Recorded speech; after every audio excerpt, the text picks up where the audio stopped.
Welcome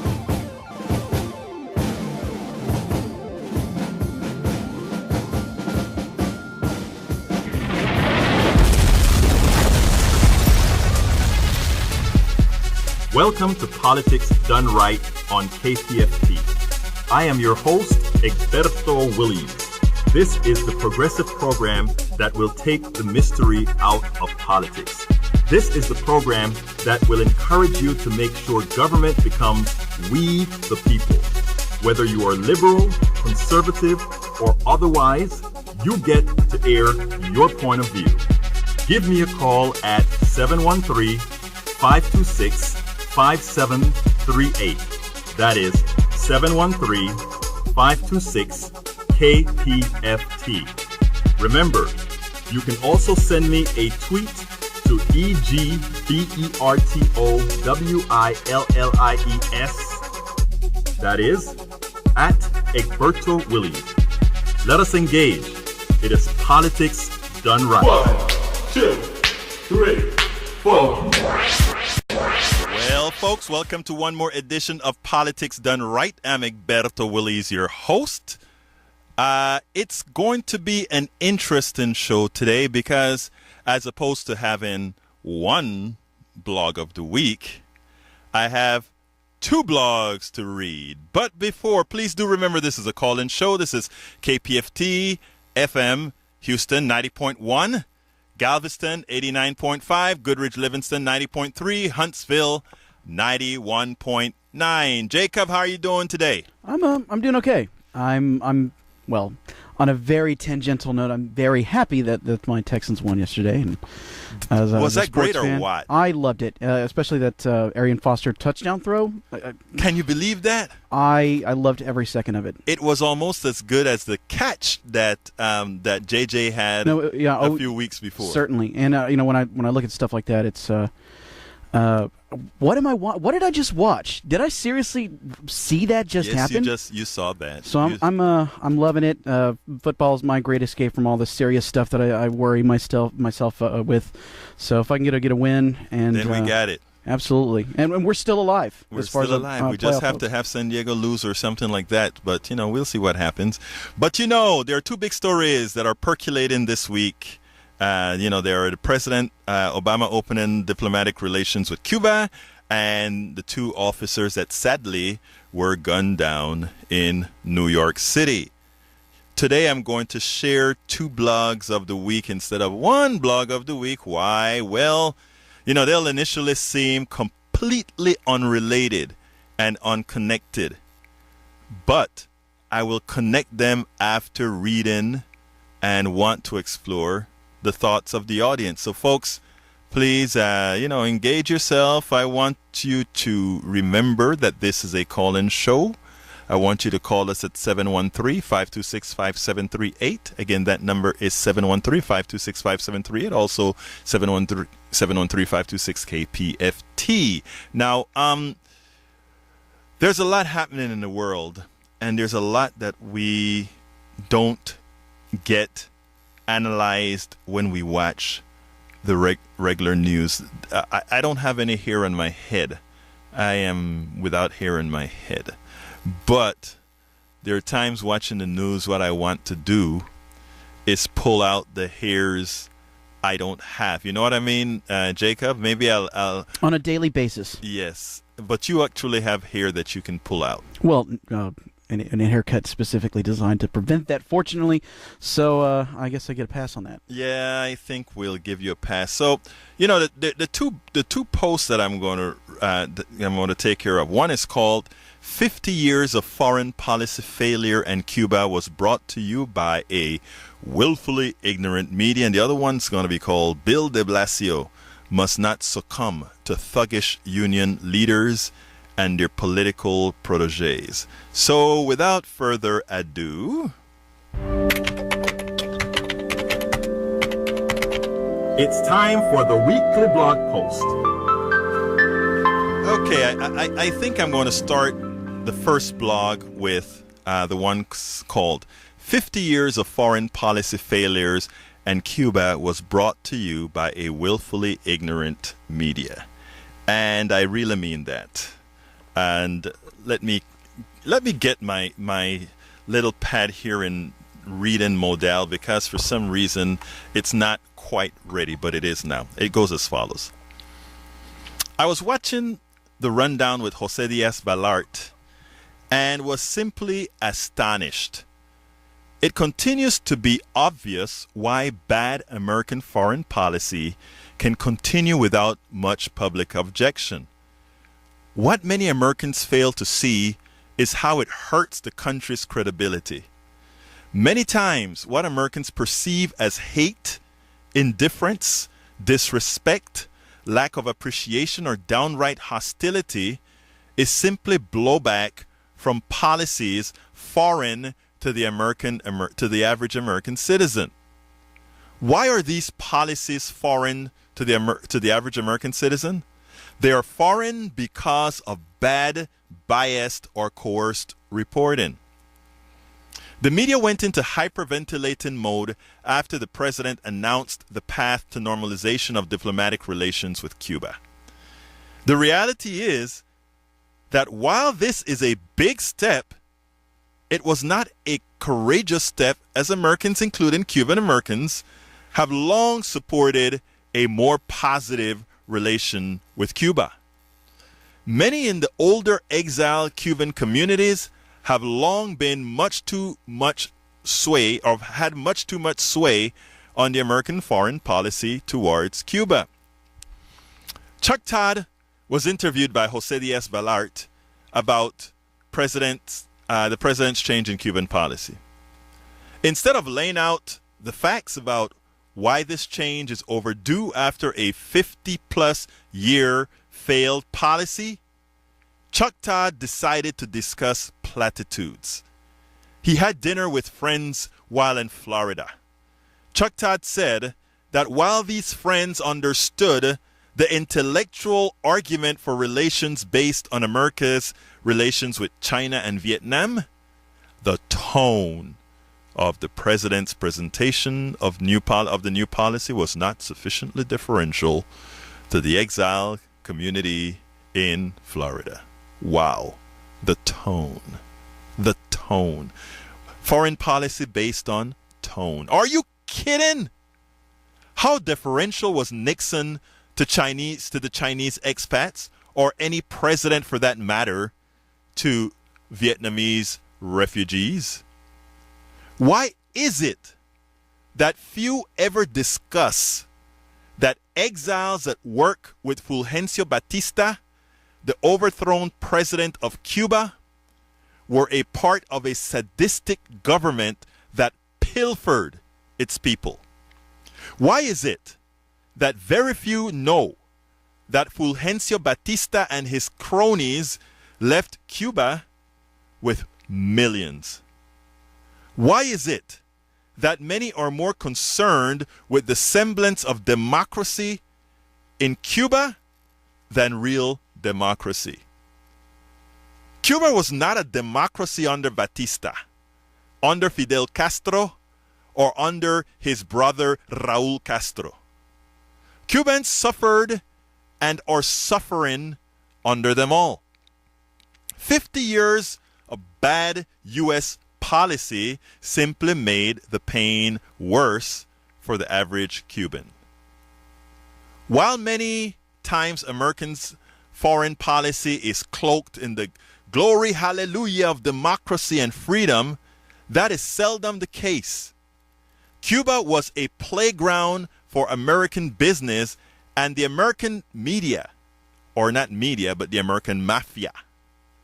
Fulgencio Batista as dictator, ensuring less than optimal progress of many classes of his people, was in the best interest of those quote-unquote businesses. Castro fighting for a proletariat was not in their interest. They didn't want a population that was moving forward. They didn't want a population that was progressing. I mean, they wanted what most plutocrats wanted. They wanted to have a subservient population with a few elites living the good life. While many times Americans, or moving on, the American plutocracy has always supported a semblance of democracy at home and dictatorship, well, I really mean less than optimal semblances of democracy abroad. One just need remember the Philippines, Panama, Saudi Arabia, Nicaragua, and Haiti, just to name a few. Anyone wonders why America had good diplomatic relations with apartheid South Africa, a country much more brutal than Cuba? President Reagan believed constructive engagement for South Africa was the answer, which, in effect, is the new Obama policy towards Cuba.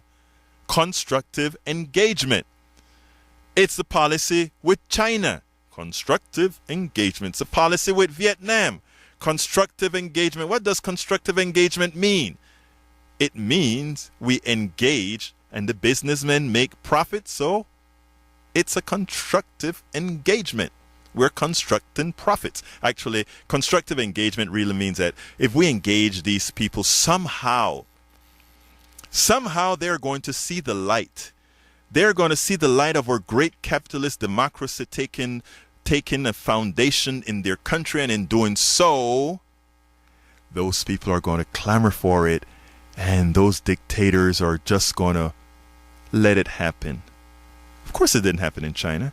Of course it didn't happen in Japan. I mean, in Vietnam. Of course it didn't happen in a plethora of other places. The reality is we really don't care about democracy in other parts of the world. We only care about, can we make a profit? Can we open it up? Now, notice the business folks are clamoring to get into Cuba. It's not even open yet, but they're clamoring. They're really, really clamoring. But anyhow, as Chuck Todd illustrates, and in his prose above, the American media seldom provides Americans with the information, the meat necessary to come to objective conclusions. Yes, America has diplomatic relations with China. America has diplomatic relations with Vietnam.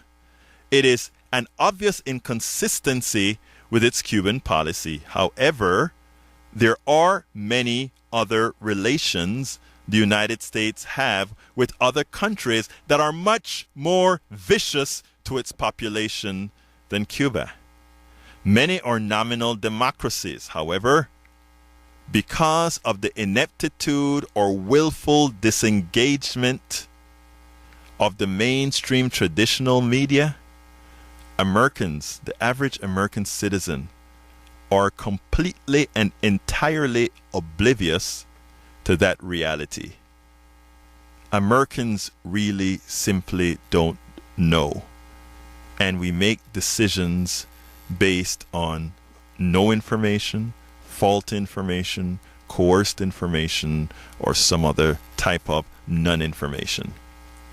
One hopes that President Obama will use his last 2 years to right many of the wrongs in American foreign policy. Since the election, he seems to be unshackled from the status quo, sans the omnibus bill, which... That's a whole other show right there. Oh, God. I have one more sentence in this in this blog, and just saying the word, the omnibus bill, it was like deflation.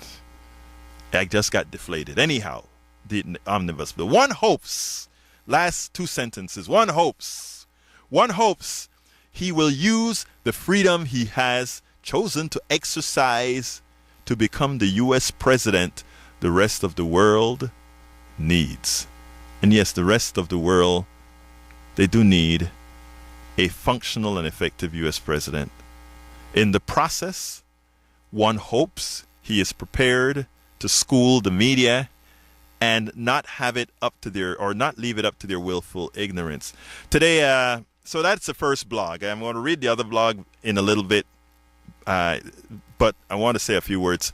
I saw a great display by de Blasio, Bill de Blasio, the mayor of New York today. And while he had good reception from quite a few of the reporters. It was great to watch the reporters attempt to get him to go back into the fray of fighting with the police, which he didn't allow. And it's amazing how much spine this guy showed as a liberal Democrat. So I happened to see the interview. I blogged the interview and it immediately went viral. I think people were so excited to see a liberal with spine and that was willing to fight reporters that somehow that piece just took off. Several, I don't know, probably 20, 30,000 in the first 3 hours or so. Anyhow, I'm going to go to the next blog.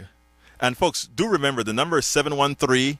This is a shorter blog, so I'll be able to take you rather quickly. 713-526-5738.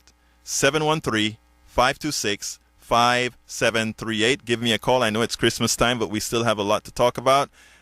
And I know we can make your Christmas better by giving you some conversation you can have with your more, your more objective cousins and your more objective uncles, maybe. The annual family melee. The annual family melee, but we'll just make sure you have the melee having good information. Anyway, the second blog of the week today, like I said, it was a twofer today. It's called Bill de Blasio Must Not Succumb to Thuggish Union Leaders and Their Political Protégés. And I had wanted to play this one on YouTube. I don't know if you, I didn't mention that before, Jacob, and you probably can't do it. Anyhow, that's fine. I should have done that before, but I'll read it. I wanted folks to get the tone with which the Mr. What is his name? His name is Patrick Lynch. Patrick Lynch is the Patrolmen's Benevolent Association president. This guy's interesting. Anyhow, here's a piece. It's called Bill de Blasio Must Not Succumb to Thuggish Union Leaders and Their Political Protégés. Condolences must be given to the families of the police officers who were murdered in New York City last week. No one wants to harm police officers. No one wants to be harmed by police officers. The incident is unrelated to those who are rightfully protesting police brutality. New York City Mayor Bill de Blasio must not succumb to the bullying of the police unions. Specifically, he must not yield to the thuggish tactics of Patrolmen's Benevolent Association head Patrick Lynch. This is what he said. Patrick Lynch, that is. There is blood on many hands tonight, Patrick Lynch said. Those that incite violence on the street under the guise of protest, that try to tear down what New York City police officers did every day. We try to warn it must not go on. It shouldn't be tolerated. That blood on the hand starts on the steps of City Hall in the office of the mayor. This was a cold-blooded assassination like we haven't seen before. So, as I said, we will straighten our shoulders, and this is still Patrick Lynch talking. So I said we will straighten our shoulders, we will stiffen our backs, and we will wipe out our tears. But when these funerals are over, we will raise our heads, and those that allowed this to go on will be held accountable. Wow. Sound to me like a threat to both Bill de Blasio and all those protesters. The cops are coming to get you, dude. Somehow this is an insular bunch. But anyhow, continuing. The above is a threat. The above is a declaration of a belief of an omnipotent police force. Patrick Lynch speaks as if he is a crime boss. The mayor is the elected leader of the great city of New York. He is the head executive of the city. He was elected to run all departments, including the police department. It is a fact that a segment of his city has been abused by many rogue police officers. It is a fact. And by the way, folks, when I say it's a fact, I mean it's a fact. If you go to my blog where these two blogs are posted, I've indexed, or rather I've linked to the actual unrefutable facts of everything that I write. Like I mentioned to folks, one of the things that we try to do here at this station is, as opposed to give information that you get, oh, I think it's that way, or not corroborating, or giving you informations like death panels and Ebola scares and all of that, we give fact-based information. So repeat it. It is a fact that a segment of his city has been abused by many rogue officers. It is a fact that stop and frisk policies have unjustly targeted innocent minority citizens of New York. It is a fact that police kill minorities at much higher rates than whites. Recent events provide visual empirical evidence. And by the way, I provided on the blog visual empirical evidence, and I've also provided fact-based evidence. In other words, it's not empirical, it's numerical and verifiable and repeatable. It's all scientific. New York police unions are upset that Mayor Bill de Blasio had spoken a truth. A truth many prefer not to hear.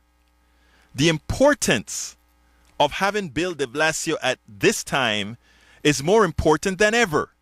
He is a white man living the reality of having a black son with experiences every black man has experienced at some time when confronting a police officer. The mayor, better than anyone else, must be that bridge that becomes the empathy generating catalyst. Many who cannot easily see the indignities many are subjected to by the police may do so more easily through the expressed lived experiences this mayor, this father, was able to put out there and articulate in a form many can understand. Most importantly, the mayor must assert his command over the police. The police is not an insular entity. It's not a government within itself.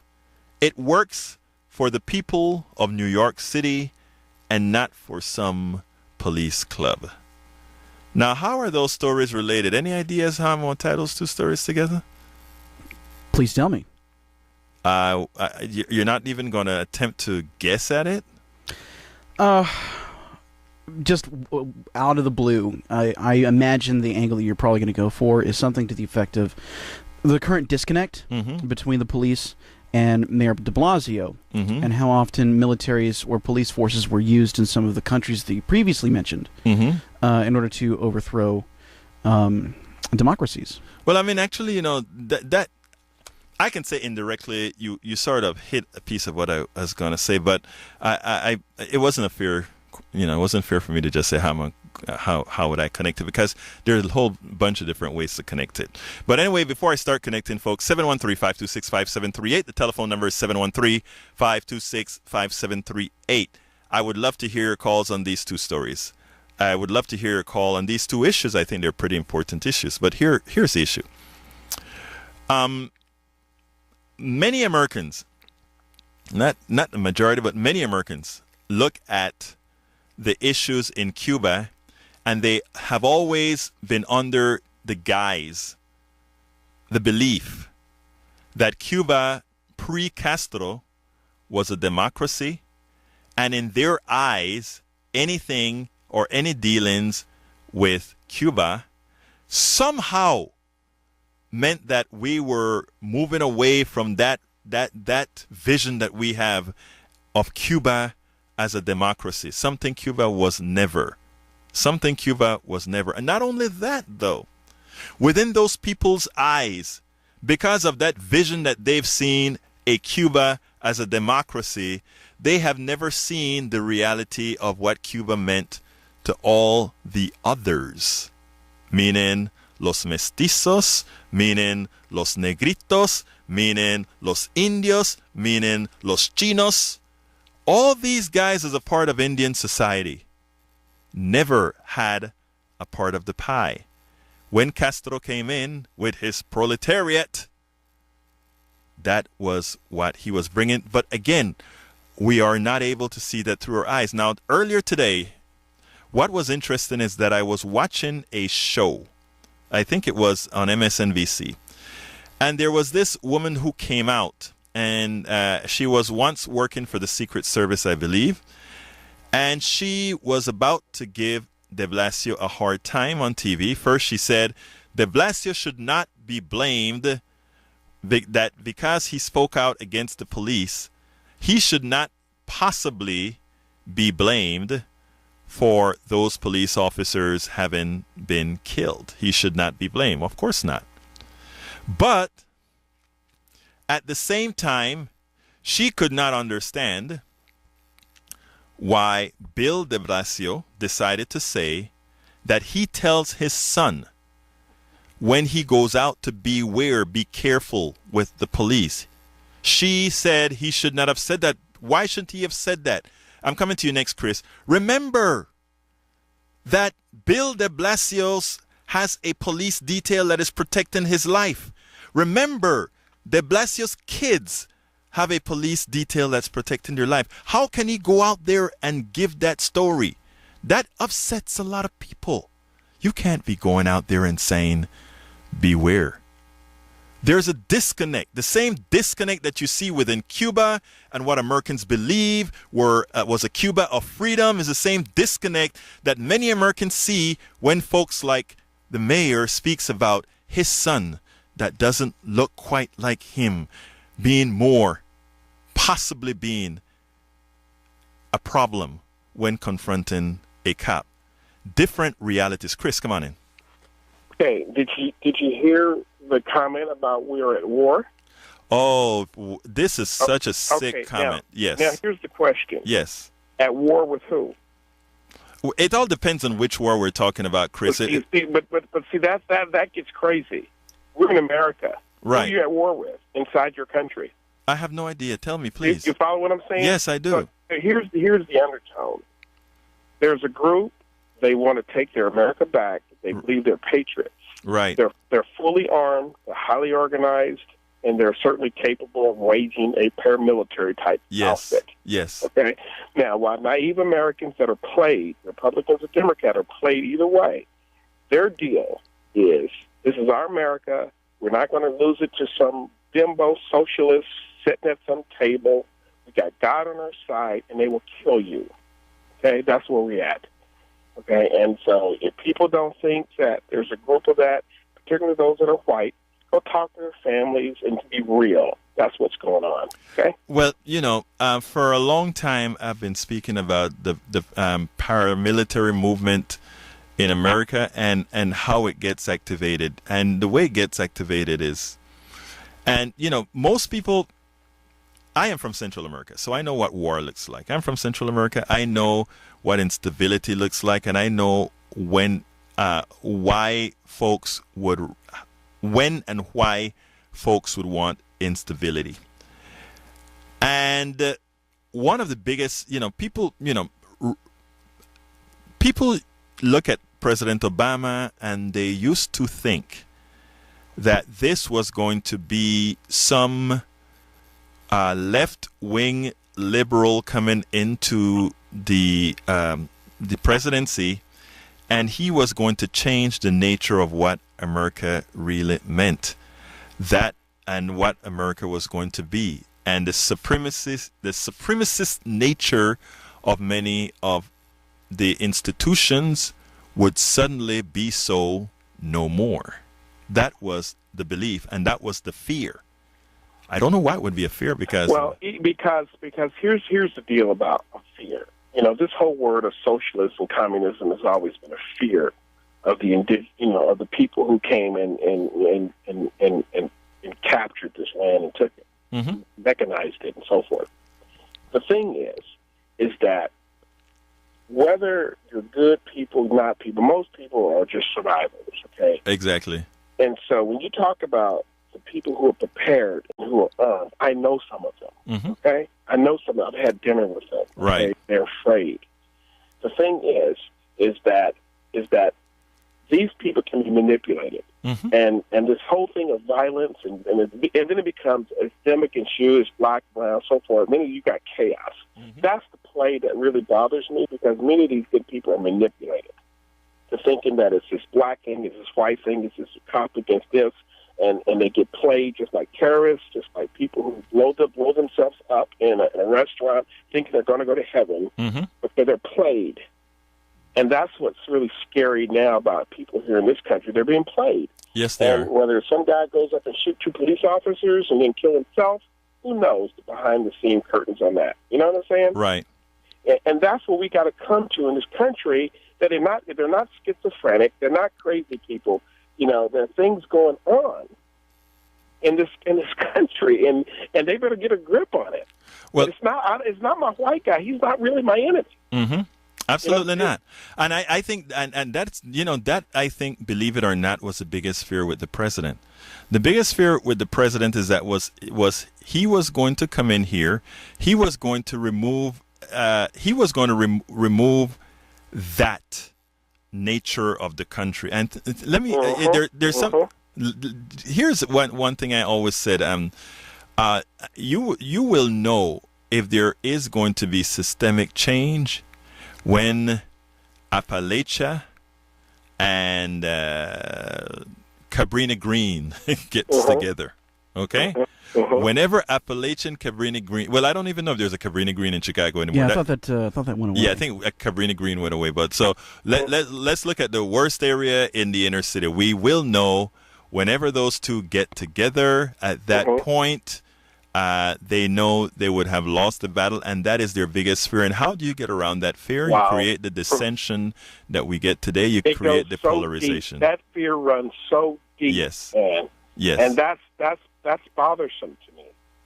That fear runs so deep, and that people that are like, you think are really your friends will turn on you. Yeah, it happened in Germany. It happened in the Baltics. It's happened all over the world. It's going to happen here in this country, and that's what people don't get. Right. We're going to get it. We're going to get a taste of what you've gotten. We're going to get a taste of what some of these other folks that listening to me know what I'm saying. We're going to get a taste of it. The thing about it is, I want what I think. I think there are powers in the country that would love to have that be the case, but I think there are enough folks out there that recognize that.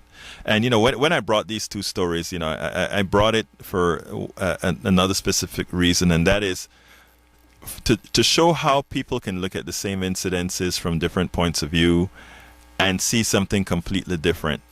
And when you look at the case in New York with the police officer, and let me give a quick station ID here.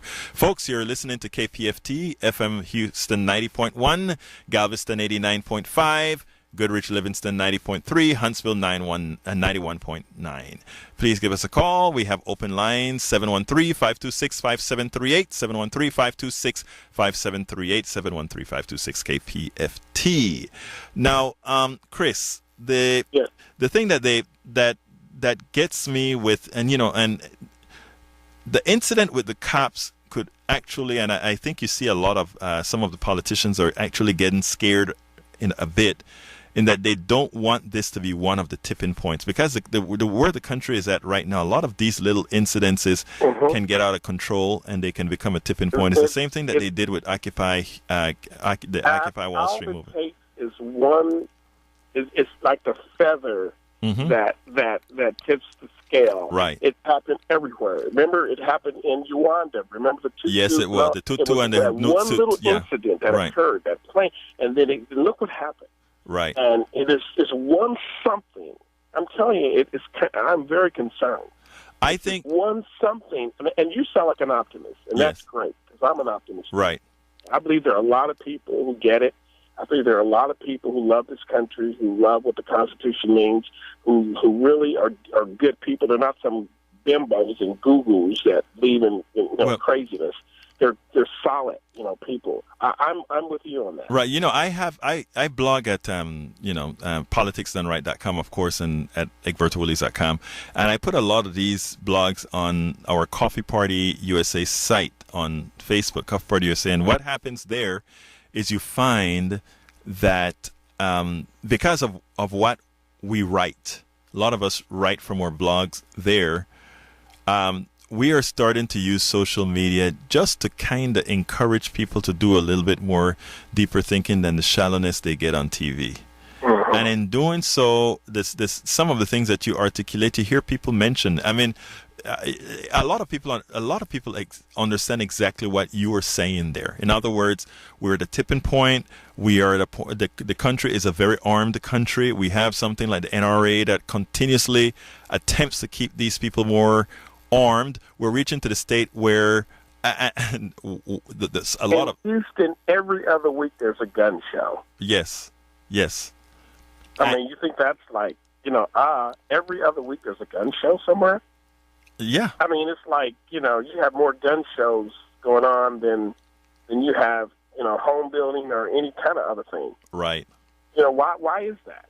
Well, again, I think really two reasons. One is a profit motive for the gun companies. I mean, they make a lot of money selling these things. And the other thing is really we do have quite a few militias around, including here in Texas and Waco. I'll tell you a little story. I went to this stuff we had at the Coffee Party had a big rally on the mall in Washington, D.C.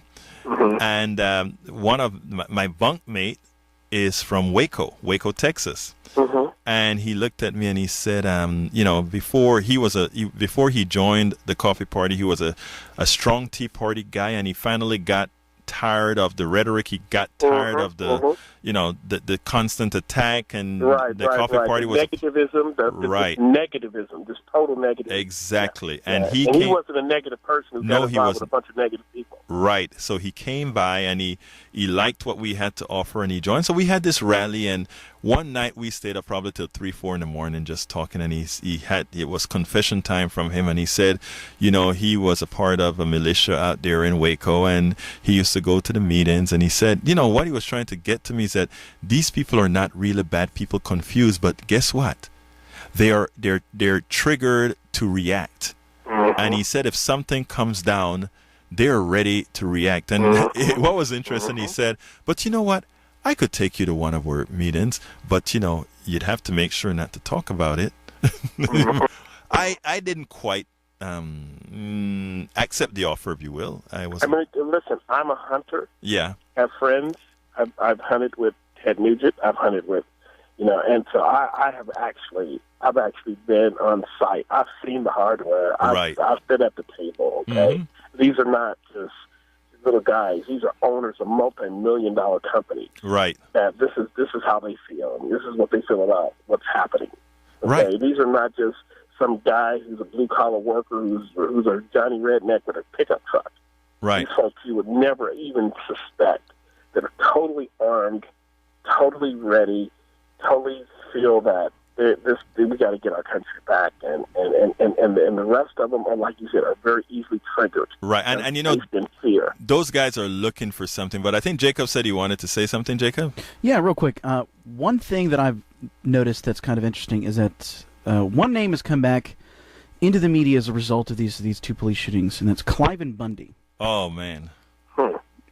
I mean, of course, anybody who's living in Iraq a couple of months ago, Cliven Bundy was, of course, that rancher who was grazing his cattle on federal land, if memory serves, without paying any fees for like 20 years, and the feds finally said, screw it, you either pay up or we're going to come get you. And they had an armed standoff. I'll never forget one of those ranchers who came to his defense in the prone position with a rifle pointed at the police. From the freeway, yes. Now you said his name came up. How did his name come up? Well, I can't remember where I read it because I'm always drinking from the fire hose. But I know one publication talked about I guess the double standards when it comes to right-wing people who kill police versus anybody else. Exactly. And really the bottom line is that they hate the police too. Yes. They hate the government. And then the other side of it is they hate the rule of law and the authority with the police department, what it represents. You see the volatility here? Check out the sovereign citizen movement. Right. Actually, they print their own money. I mean, they not print their own money. They write their own checks based on nothing. Yeah, exactly. And I think that the police actually have special briefings about these people. Be very careful if you see any cars decked out any sort of paraphernalia regarding or any sort of literature having to do with the sovereign citizen movement, because they genuinely don't care. They believe that you have no power over them whatsoever. None, zero, zippo. And they won't. And they feel they're right too. That's the crazy part. They actually feel they're empowered by the Constitution, by the founding fathers, by the rule of God. They feel they have the right. So they're solidified in that. And I have an ironically enough, being a service member, I have an anti-authoritarian streak in myself, but the way I guess I reconcile that is one thing that you do in the military, part of discipline, is being able to suborn some of your own desires in order to do right by others for a greater cause, what have you. Reason why you can put your own stuff away for a minute. These people don't seem to be able to do that. It's the ultimate level, the ultimate sense of self-entitlement, that you can just go and do whatever you want. The courts, the police, the military, or even just basic human decency be damned. Yep. You can do it, or rather, they can do it, but you can't. You can cut their heads off. You can scorch them and torch the village. You can kill a community. Okay, you can do that because you have the righteous indignation and you're entitled. Right. That's a scary thing, and let me tell you something, sir. You're enlightened, but those of us who are true believers in what the Constitution truly represents for the common, everyday person, we better understand it's not about all these little games that are being played. We better fight for our rights that's given to us by the Constitution, because we're going to be the losers. The regular people like us are going to be caught up in this crossfire of craziness. And I'm concerned so much about it. I really am. And, I tell you what, when you're concerned about something, that's why we do something about it. So that's what I always say, Chris. Yeah, we're concerned, but we don't sit down, twiddle our fingers, and bite our nails and not do something. We engage one person at a time. And and move that's how I think we get things done. But do you have any mention? Did you follow what I spoke about Cuba at all, or what's your thoughts on Cuba? In fact, Cuba, I am so glad, because Cuba is another place that people are held hostage in their own country by politics. Mm-hmm. It's a beautiful place with beautiful people. And these games they played about embargoes and all that. Keeping their people captive and the whole both sides of it.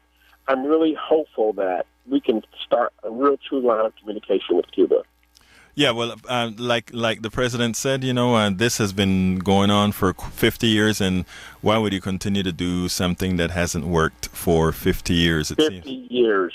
And Europeans have been going to Cuba and the French, and they go and enjoy a good Cuban cigar and have fun and buy property or whatever. Right. But, we're denied that because of these really embarrassing politics.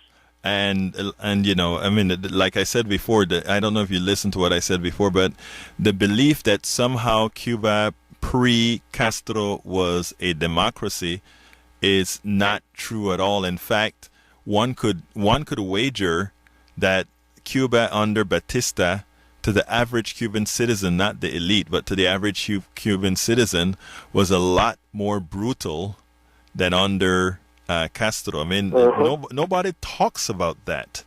Nobody talks about how brutal Batista was, and then to relay that back into New York, where I spoke about making the connections, is as the mayor is trying to create some semblance of reform for their police department based on how a segment of its citizenry are treated, the blowback that he gets from those who are unable to empathize is, how dare this mayor put out there that somehow this perfect New York Police Department is somehow less than fair with all of its citizens, when it is a codifiable fact, a reproducible fact, that the police has always, in New York, in Houston, and elsewhere, irrespective of who the mayor is, irrespective of who the police chief is, because the police force looks exactly like the rest of the... They look exactly like it looks all the other places. And that's arrogance and the pride of these departments, where they feel like you said, they feel like they're even above the law. They won't say it. They'll get on camera and say how they comply. But they're a group within themselves, and it's that whole same personality that I see every other place in the world. I've seen it in Liberia. I've seen it in different places. I've seen it in China. That arrogance that we are the ones who really call the shot. Right, and when you heard that Patrick, what is his name? Patrick, whatever, the guy who runs the Brotherhood for the union, when he says that they're going to mourn for now, but that as soon as they're done mourning, in effect, they're coming. They're coming. Mm-hmm. And he says it. He didn't make any bones about it. He didn't. And he doesn't care what you think about it either. He's coming. So who is he coming for? Exactly. He said. So is that a code word to those people who he feel like he know who they are? Yes. After? From the mayor right back down. Who is it? He said, but when these funerals are over, we will raise our heads. And those that allowed this to go on, who are those? The person that allowed it to go on is dead, I thought. I thought he committed suicide. Yeah, but that's not who he means. He claims... That's exactly my point. Right. Who is he talking about? The mayor and the protesters. Who is he talking about? He thinks there's a bigger conspiracy? There's a broader stroke here? No, what he's saying, and he said before, is that the climate was created by the mayor because the mayor said that he speaks to his son and tell his son, because his son is a black boy, he tells his son, when you go out there, please, you be careful. You must show more care than the average New Yorker. Mm-hmm. And and he told his son this white father told his black son that because he's a realist. He lives in the real world. Mm-hmm. Now, folks are asking people to put blinders on. We can change all of this. When hearts are changed, that mayor would not have to tell his son that. But until hearts are changed, realities are changed, that mayor had to do that. Now they want this police union, led by Patrick Lynch, wants the mayor to apologize for that statement. He says the mayor should apologize for making that statement. For indicting us that we're racist and we're profile and we're discriminatory. How dare you accuse us? Then there was a woman that was a pre-Secret Service on TV today on MSNBC stating that yes, the mayor created a problem by making that statement. In other words, educating your kid to stay alive, he must apologize for telling the truth. Because to say that, for him to say that is to make what all these others have been saying for years true. Right. And we know they're just a bunch of wackos and crazies and just unthankful and ungrateful and should be happy that they're, whatever, got welfare. Exactly. So I mean, it was, so I mean, what I was happy about is that the mayor came out today, and when he came out today, he came out forcefully in his press conference, in his news conference. And while they wanted him to apologize, there was a right-wing guy in there that really hit the mayor up. And the mayor came back forcefully. I'm like, the first thing I said is, it's about time we get a few of these guys with spines. It's about time we get a Democrat with spine. He said, he looked at the reporter directly in his eyes and he said, what you managed to do is pull up the few who do not represent the majority, who are saying unacceptable things, who shouldn't be saying those things, and some who actually physically attacked police officer, which I said is absolutely unacceptable. The few who want conflicts attempt that, and unfortunately so many times you guys, meaning the reporters, you guys enable that. I don't see reports on the many decent, good people. I don't see reports on the everyday cops who do exemplary things and hold the line and show restraint and discipline no matter what invective hurled at them. Then he said, you know what? I'm telling you all over again. And he's admonishing the reporter. You know what? I'm telling you all over again. That's how you want to portray the world. But we know a different reality.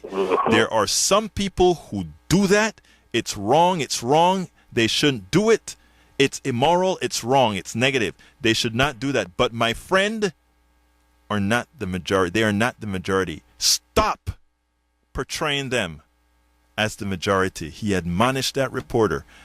Something I hadn't seen many of these guys do. And I sat down and watched that in that press conference. I'm like, that's what we're talking about. That's what we need. And if we have more of that. Exactly. If we had more of that kind of talk, that kind of courage, that kind of heart speaking out at that level, we would get greater traction and push back this craziness that's being perpetuated. And I think the news media has a tremendous, I don't know who they're sold out to, but, there's clearly... Oh, we know who they're sold out to, Chris. They promote whatever they want, and most of the time, 90% of the time, it's negative. Absolutely. It's negative. So, that's a great interview, and I hope that more follow his lead. I hope so too. I mean, I was also impressed with the president in the last. The president has been acting completely liberated over the last few weeks. I mean, he gave a news conference, and the first thing he did is that he only called on women. Only women were allowed to ask questions, and something interesting happened when only women asked questions. And you know what that interesting thing was? We only got substantive questions. We didn't get the silly type of no meaning, shallow questions that we normally get when those same old standard men, the one that are supposed to be the preeminence within that, get there. Wow. It's amazing. Well, it has been absolutely wonderful evening to talk. That's why I support KPFT with my dollars. Well, and I appreciate this show, and I appreciate this dialogue. Look, Chris, I appreciate that tonight. I think people are sort of off towards Christmas. We didn't get a whole lot of calls today. I think people are starting to get to out of town do you know what. Well, that's what I'm doing, and so I'm kind of on my way in from all of that. Well, good for you. I appreciate you calling, my friend. Thank you. And you have a wonderful day and keep on listening, okay? Yes, I will. Thank you, sir. Anyhow, so, folks, please do remember this is a call-in show. We have open line, 713-526-5738, 713-526-5738. You want to say something, Jacob? Oh, yeah. With a name like Lynch, I'm sure that some of his critics had a field day with that. Oh, only you would think of something. It never crossed my mind. Well, I think of that because I love to laugh. I try to be colorful. I try to be funny on occasion, but I love to laugh. And comedy is sacred to me, and it's sacred not only for the sake of making life just that much sweeter on occasion, but it's also an incredibly powerful weapon. Right. Whoever you aim it at. Right. I had not thought about that. Maybe I should kind of add that. Add a little joke like that to the blog that I wrote. Maybe I'll do that. Actually, when I was reading it, I saw a couple of grammatical errors, and I said, "Oh my God, you mean my copy editors?" Which usually means the people who read my blog. The best kind. The best kind, because when they get you, they get you. The copy editors, when you get an English teacher out of New Hampshire telling you, did you copy edit this before you posted it? Ma'am, no, but thank you very much for letting me know that I had 3 grammatical errors in my 750-word essay. Thank you. With all due respect and every my admiration, teachers can be the worst when it comes to that. Oh, they'll tell you, but you know what? I accept it. I love it if somebody corrects it. I mean, I make a boo-boo on the blogs. I go out there and I fix them. Yeah, it frustrates me too whenever I post something, but I can't say anything. You're right. I mean, when they're right. Of course. Well, actually, most of the people who give critiques to my blogs for grammar error, they're usually right. In other words, I would screw up and I'll send them a thank you. But every now and then one of them would get real antsy about it. You're losing your credibility because you use, ITS apostrophe shouldn't be here. It's just ITS without the apostrophe. Okay, I'm not so sorry. Yeah, I don't think that's going to, something like that is going to jeopardize your credibility. They tell me, you'd be surprised the amount that tell me that, but I think the ones that tell me that are the ones that really didn't agree with whatever was within the blog. Yeah, I could see that. And then what they'll do is they'll tell you that sort of stuff to really attempt to discredit you. Folks, I can take one more call, 713-526-5738, 713-526-5738. I think this is the first time I've ever gotten just one call. Well, it's December, the holiday lull. The holiday lull. But let's see if somebody else wants to ask a question. 713-526-5738. You would be the last one. Let's see if we have a last one. 713-526-5738. Do you have the courage to give us a call? Do you want to know something else about Cuba? Do you want to know something else about what's going on in Nueva York?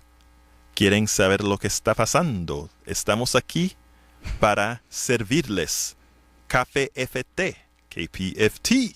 We're here to serve you. Now, Jacob, what do you have planned? Given that I think we're pretty much done with most of the show, what do you have planned for the Christmas? I have no clue. I generally don't make a whole lot of plans during Christmas, so I have no clue. I think that's a way to that is a benefit of being young. That is a benefit of not having all the commotions like I'm going to have, like having families from all over the place come in to be a part of dinner, I guess. So you know how that goes. But I think we're 7 seconds out. So, folks, thank you very much for being a part of Politics Done Right. Please remember to go to the website, politicsdoneright.com. Go to the Facebook page, Politics Done Right, or you can send me tweets at Egberto Willies. Thank you very much. Politics Done Right is out.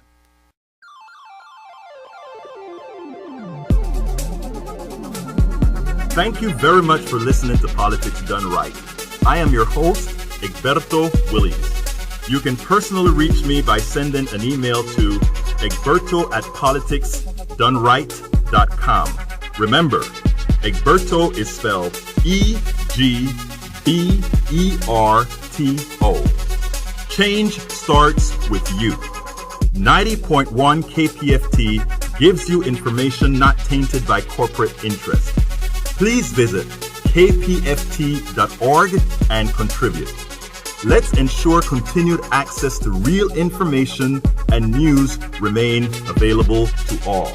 Again, thank you very much for listening to Politics Done Right.